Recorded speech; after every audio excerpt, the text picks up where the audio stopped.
Hello again. Joseph Carrabba's here for World Reading Aloud Day. Hope you're enjoying it.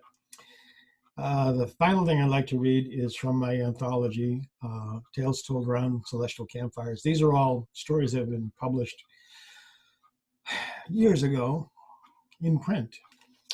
I'd like to read from the second story in the collection, Those Wings Which Tire, They Have Upheld Me. Spring. Colin was walking in the woods the first time he saw Angel. He was really looking for a haunted house the real estate lady told his parents were back there, and he'd walked further into the woods than he'd ever gone before. There was an inch of snow on the ground, except where the sun came through the trees for most of the day. In those places, the ground was muddy. Colin felt the crisping of the snow under his boot and looked at his footsteps, trying to remember what they really looked like when he could really see them. He took off the wraparound sunglasses he wore to hide the holes where his eyes had been, thinking maybe the sunglasses stopped what he used to see from getting through. He still smelled the woodiness of the trees, still felt the cool air on his face, and his breath misting as he exhaled. His breath didn't look right, though. That was because of the cap. Dr. Hargitay said the cap was best, at least until they were sure the cancer didn't come back. After that, Dr. Hargitay told Colin's parents, maybe they could transplant. But until then, it was the cap. Colin felt funny wearing the cap. It itched. Colin's family moved closer to the hospital that previous winter. Mom and Dad wanted to be with him more, and this was the only way to do it.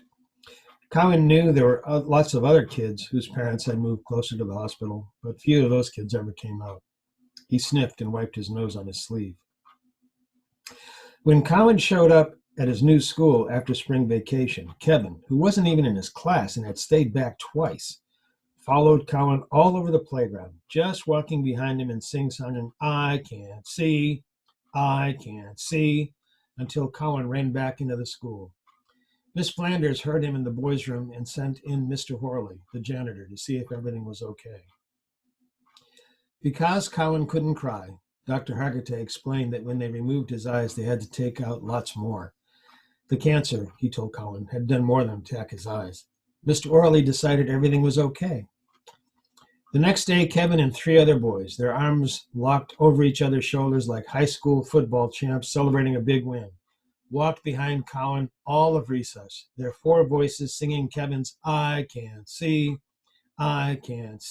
song. Colin knew the playground monitors and teachers were around. He could see them. Maybe they didn't help him because they didn't know if they really could be seen by him. Maybe they felt that if they were really, really quiet, he wouldn't know they were there because of the cap. It was brand new.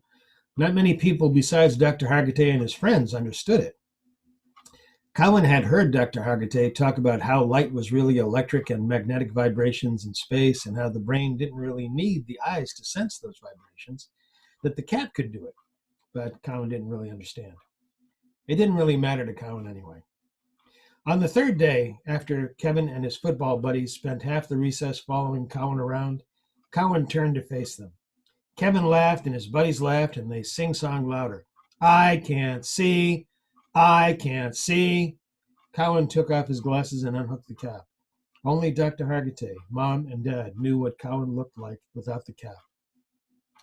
Dr. Hargitay said it didn't matter and Mom and Dad never told.